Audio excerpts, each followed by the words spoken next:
Hey everybody, I'm Shane Ireland. I'm here in the Dominican Republic with my boy, Henderson Ventura. What's up, dude? Oh, good to see man. you. Welcome to Aromático Farms, man. Yeah, absolutely. So tell us a little bit about this farm and why it's special, when you got started, all that good stuff. So we started this project in 2021. Here we developed one of the original seed that we use for our company, that is Aromático. This farm right here is more like experimental farming, that we try and test all the new hybrid seed that we develop, and also we grow like 40% of the tobacco that we use for our factory in this farm. So we always looking for unique tobacco, unique flavor profile, to do some improvement on anything that we have done, not just us as factory, but also like into the cigar industry, so we can offer like a new flavor profile to the consumer. So because for us, it's not just makes sense to create a cigar that is good. Yeah.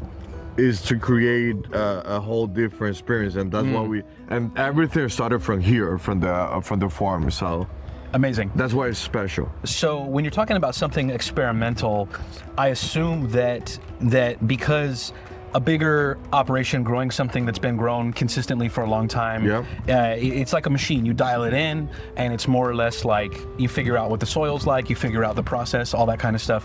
What about this farm is different? Like what makes the process here? What are you doing differently? How do you even get to a point where you're growing something like Aromático that hasn't been grown in so long? Like, what is the different approach compared to something less experimental, tobacco-wise? I think everything is about the details, the way that you treat the tobacco and the way that you handle the tobacco. So I would say normally 98% of the field that we grow here in this country is more like an old style of growing tobacco in the Dominican Republic. Here we more applying like a new technologies, like in terms of fertilizers, but also we trying to be here more as organic as possible. Okay. So it doesn't matter, like this is not a farm that we use it for business, like to be a tobacco dealer. Produce a big volume. No, this is something to get like the highest quality as possible. So that's what makes the difference pretty much. It's like a passion project. Yeah, it's a passion project. So tell us a little bit about the varietal Aromático and what makes it special and what the characteristics are when you're growing it. So the Aromático is a tobacco that is like one of the original seed from Olor Dominicano that pretty much doesn't exist that much like the pure seed, and we conserve that. And now we are making a hybrid with that seed to get like a better yield, and also to make it like some kind of different contrast. Oh wow! In terms of flavor, but keeping the essence or keeping the origin of Dominican Republic. Yeah. So it's a tobacco that is like a pretty strong, very bright on the palate, the aroma. The main name of Aromático is because how much aroma you can get from the smoke of that tobacco. Yeah. And that's very distinctive from the original seed from the Dominican Republic. Yeah. That's why generally they call Dominican seed Olor Dominicano. So, but back in the day, they used to have like a couple different variations of Olor Dominicano, but this is like the real deal here. Okay. Yeah. So what about the plant itself? Is it a tall plant? Are the leaves wide? Like how does it compare to other tobacco plants that are grown in the Caribbean and Central America? It can be about 1.5 meters, one of those plants. Yeah. When they get into the highest point. The leaf is more narrow, and more is a longer leaf. Okay. So you can tell just by looking at it, like the difference between like a Cuban seed plant and the Aromático. And also like a Cuban seed plant, the leaf is all pointing like to the top, like to the sky. Yeah. Because how long the leaf There's a lot of weight. with the Aromático, it's just like a fold down pretty much. Yeah. So I would say the most similar shape leaf that you can get beside the Olor Dominicano and the Aromático is like a Connecticut, like the broadleaf. Like a raw leaf, okay. You know, more narrow, longer. It's very similar. It's thicker. It's thicker also. So what about like how many crops in a year can you plant? We just do one. Just one. And what is the time period for that? We're starting normally like late September or mid-October, depending on the variety. But we switch pretty much everything to mid-October and late October. Yeah. Normally in the season to start planting the tobacco, and the prime is September. Okay. But we figured out like in October, the soil calmed down a little bit.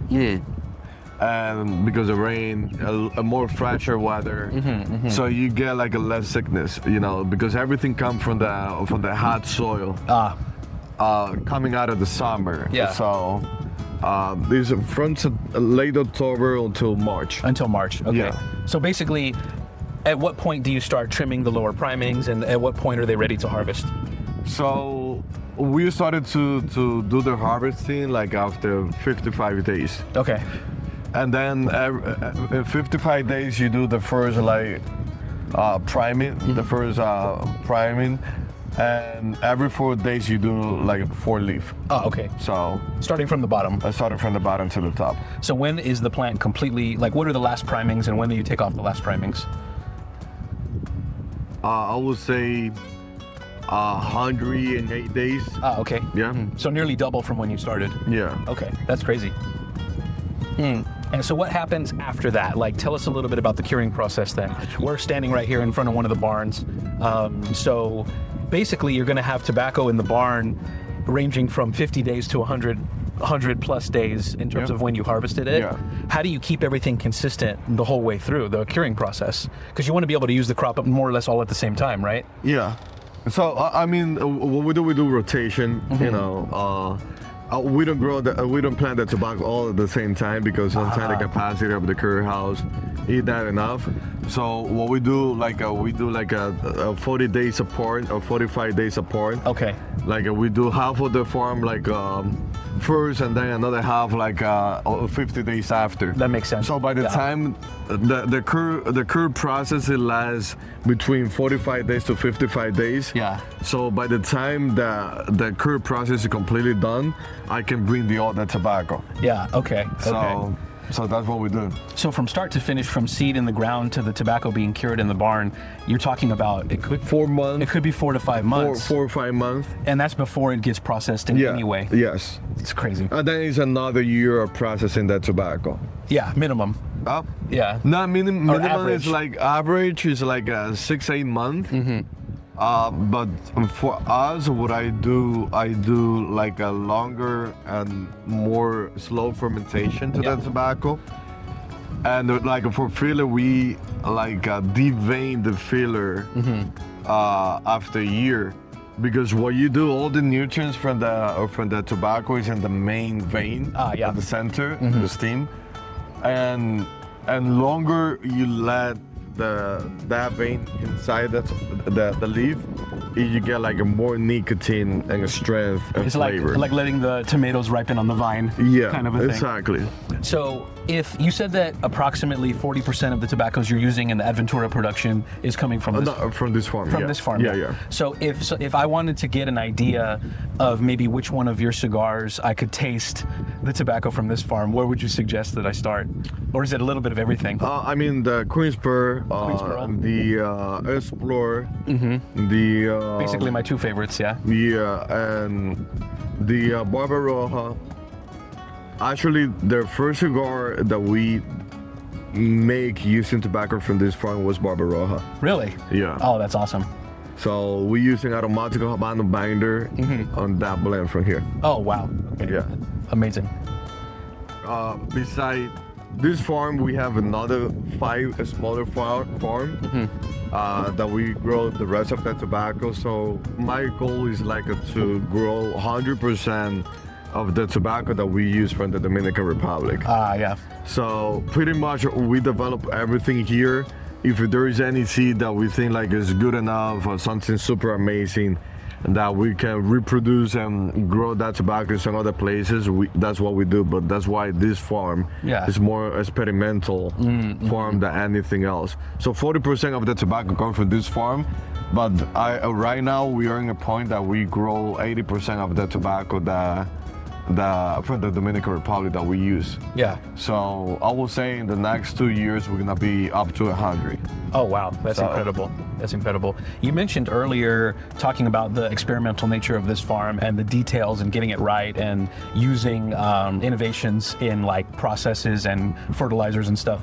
Is it safe to assume that when you're doing a smaller operation like this with hybrid tobaccos, very experimental, I assume that has to be more there has to be more cost that goes into that too, right? Yeah. Yeah. So it's double down the price pretty much. Really? The cost of the tobacco on this farm and the other farms. And is that just because you're trying to strive for like a more organic approach, a more natural approach? A more organic approach, yes. So, I mean, when you use more organic approach, you need more labor, you know, of taking care more of the plants. So taking off the little leaf, like grind the side, the suckers, right? Yeah, so. Crazy. And you lose at least like a 15% of the crop every year. So you by being as meticulous. Organic, yeah. So you lose 15% of the crop by being meticulous and having high standards, and then the yield of the tobacco, the weight after it's curing, is another 25-30% as well, right? Yeah. That's incredible. By the time you cure, and not just that, by the time you cure the tobacco until you finish the processing of fermentation and all of that, you lose another 30%. Yeah. Sounds like a headache. We're talking pounds. Yeah, right? sure. Absolutely. Henderson, thank you so much for taking the time, man. This is my favorite part of the process. This is like where the magic happens here in the fields. I appreciate you showing this to me, and everybody out there, make sure that you grab some of the ADVentura cigars to get a taste of what this little farm has to offer. Thank you, man. I appreciate it. Always a pleasure.